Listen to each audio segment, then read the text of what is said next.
Василий бистәсендәге мәдәният йорты иртәдән халык белән шыгрым тулы иде. Махсус хәрби операциядә һәлак булган Максим Домрачев белән хушлашырга килүчеләр күз яшьләрен тыя алмый. Бирегә хәрбинең туганнары, хезмәттәшләре җыелган, дуслары да монда. Ышанычлы бала булды. Айбат җигет, кешеләргә помогать итә. Бер 10 ел дусларыбыз. Максим Домрачев үсеп килүче яшь буын өчен батырлык үрнәге күрсәттеләр монда җыелучылар. Максим Домрачев Алга батальонында хезмәт итте. Без аны онытмыйбыз и һәм галегә ярдәм итәбез. Хочу сказать, передать мужество.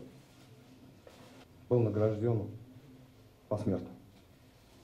Максим Домрачевка тиешле батырлык орденын хушлашу мәрәсименә хәрбиләр алып кайткан. Никогда не было, чтобы между нами с кем-то там. Бер кайчанда аның белән сүзгә килгән булмады. Махсус хәрби операциядә куелган бурычны җиренә җиткереп башкардык.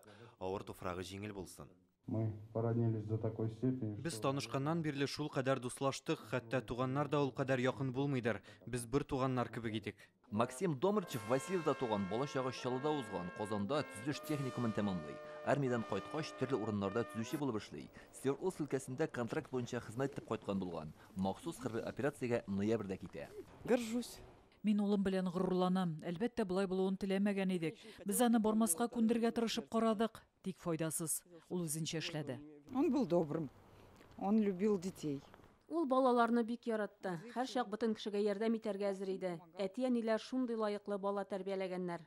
Максим пулеметчы булган, Солидар янындагы бәрелешләрдә яраланып һәлак булган. Сделал свой выбор, пошел добровольцем. Ул үз теләге белән махсус хәрби операциягә киткән. Аның бу гамәле хөрмәткә лаек, ә исеме мәңгелек. 8 февральдә Максимга 43 яшь тулган. Аның хатыны һәм 3 баласы калды. Кече сержантны Василий бистәсе зиратында хәрбиләрчә җирләделәр. Яшелүзән районыннан Илдар Сафиуллин, Вадим Илларионов, Яңа Гасыр каналы.